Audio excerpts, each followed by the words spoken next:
Hola, ¿cómo les va? Buenas noches, bienvenidos a Realidad 2023. Vamos a meternos a hablar, antes de pasar a hablar con el invitado, de algunas cuestiones, de algunas situaciones, de las esquirlas que dejaron el cierre de armado de listas, de los dos bandos, ¿no? Por lo menos aquellos más significativos, los más relevantes, lo de mayor conocimiento. En primer lugar, ¿cuál va a ser básicamente la estrategia de campaña tanto del candidato oficialista, el actual intendente Martín Yarlora, como de Luis Juez? En términos generales, Juez no va a ir contra Schiaretti, porque según dicen los consultores que asesoran a Schiaretti, el alto nivel de imagen que tiene Schiaretti, y siempre lo recalcamos porque el nivel de imagen en gestión se desgasta, es muy considerable si tenemos en cuenta que lleva 3 periodos no consecutivos y tiene una alta imagen de gestión. Entonces, eso por un lado, Juez básicamente no va a cargar, no le va a pegar en campaña a Schiaretti. Sí lo va a hacer con Martín Yarlora, que es el competidor directo por la gobernación. Y la de Yarlora va a ser, la estrategia de campaña en términos generales, va a ser solamente hablar de gestión y tratar de disminuir todos esos costos o lo que le busque Luis Juez para que hable, ¿no? Como la inseguridad, la educación, la salud, etc. Ese va a ser, por un lado, en términos generales, la estrategia de campaña. La pregunta es si Luis Juez, sabiendo que no puede controlar su verborragia, su lengua, va a poder cumplir con lo que le dicen los asesores, ¿no? No meterse con Schiaretti. Y el otro, vamos a ver un poco qué es lo que dejó, te decía, el armado de lista. Telegrama de despido en el departamento de Santa María. Un Walter Sayek, actual legislador de la Sotista, después se va con el kirchnerismo a nivel nacional, de hecho fue secretario de Transporte de la Nación, y ahí tenés una discusión. La primera discusión que hubo en el departamento de Santa María fue por la intendencia, por la interna, y termina ganando el hermano del actual ministro Facundo Torre, termina ganando. Ahora va como legislador departamental. Dicen que si le termina ganando la departamental a Walter Sayek, hombre histórico del peronismo, más precisamente del delazotismo en ese departamento, que siempre manejó los hilos del poder en ese departamento de Santa María, prácticamente llegaría al telegrama de despido en términos políticos para Walter Sayek, y con eso el resurgimiento ya sólido de Facundo Torres en ese departamento. Natalia de la Sota tuvo el armado de lista, muchos nombres, o por lo menos, no tanto, por lo menos un trío de nombres se manejó para acompañar a Martín Yarlora en la fórmula. Estaba el actual intendente de Río Cuarto, Llamosa, estaba Miriam Prunoto, que finalmente es la compañera de fórmula, y también a último momento, en los últimos meses, empezaba a mover mucho a Natalia de la Sota, y por más que no te lo digan en público, se jugaba ese puesto para acompañar a Martín Yarlora en la fórmula a gobernador. También estaba Alejandra Vigo. Finalmente Yarlora se termina decidiendo por Miriam Prunoto con la estrategia de intentar dividir un poco a la oposición que forman, paradójicamente, los radicales auténticos. Lo concreto que Natalia de la Sota termina arreglando un puesto casi seguro en el lugar número 13, si no me equivoco, para su actual pareja, Bernardo Schipper, que es la actual pareja de la Sota. Termina arreglando un cargo de legislador. Y el otro dato muy particular, muy significativo, si tenemos en cuenta que fue jefe de campaña, principal armador para que Schiaretti fuera en su primer mandato allá en el 2007, sea candidato a gobernador y más allá de la veña del entonces gobernador de la Sota, fue ex senador nacional, jefe de campaña, ministro de gobierno, hoy comulga con el kirchnerismo y es el actual vicepresidente del Banco Nación, Carlos Caserio me refiero, se termina quedando sin candidato para las elecciones legislativas provinciales y sin candidato departamental. El dato político es que en su propia casa, en el departamento de Punilla, no puede poner un candidato a legislador departamental. Algunas voces dicen que iba a ser el actual intendente de la Cumbre, Rubén Ovelar, expresidente o exdirector de la delegación PAMI de Córdoba, y que esa lista fue vetada por el kirchnerismo. Algunas voces. Pero es un dato muy político, porque su hija, Mariana Caserio, que actualmente es legisladora, no va a poder repetir, y el legislador Maldonado, también del departamento Punilla, y que le responde a Carlos Caserio, tampoco va a poder repetir.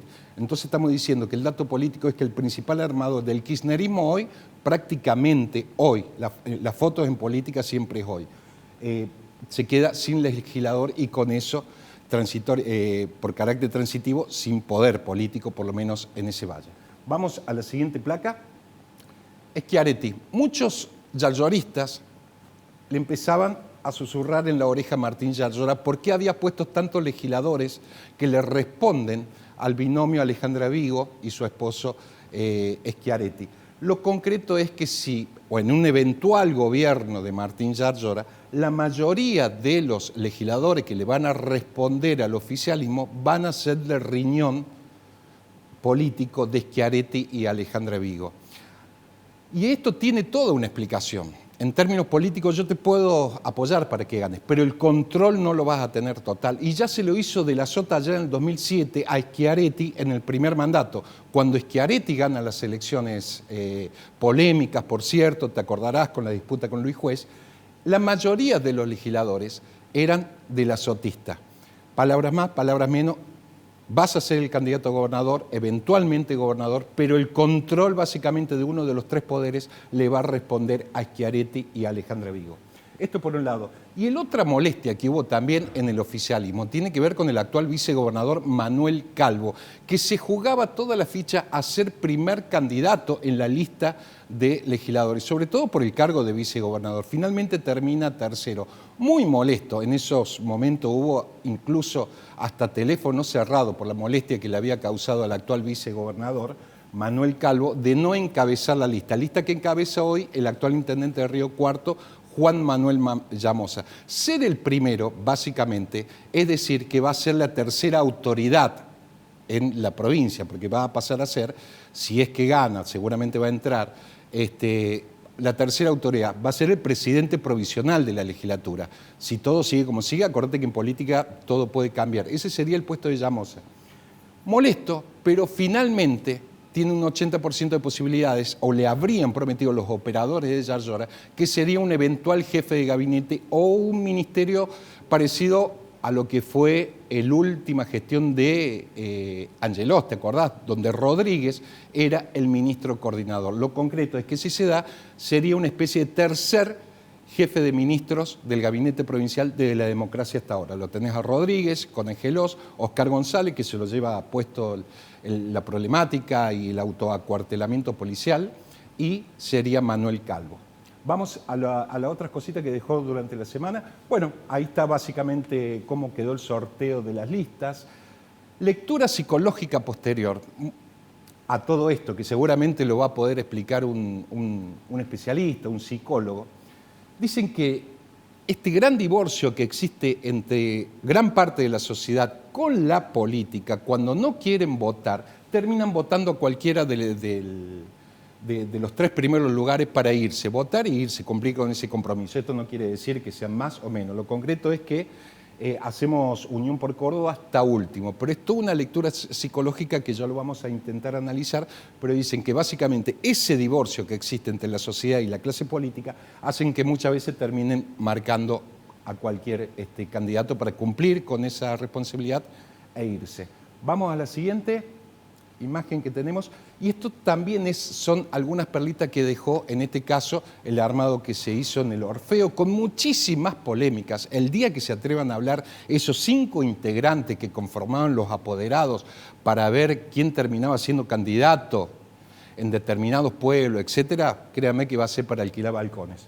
Tenemos a un Pedro de la Rosa que, indignado por la metodología que usaban para armar las listas en el cierre de listas ese sábado en el Orfeo, se termina yendo. Estamos hablando de un dirigente que es donde nace el kilómetro cero, y a partir de ahí todo ese experimento que le dio buenos resultados en su momento con Macri, y después nace Cambiemos, Juntos por el Cambio, etc.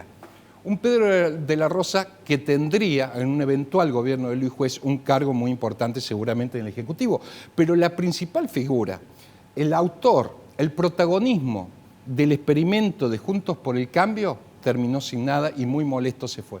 Y después tenemos el actual presidente del bloque de radicales de la legislatura provincial, Juan Llure, que también puso en la mesa del bloque de radicales a disposición su renuncia. Apoyado por su pares, no termina renunciando.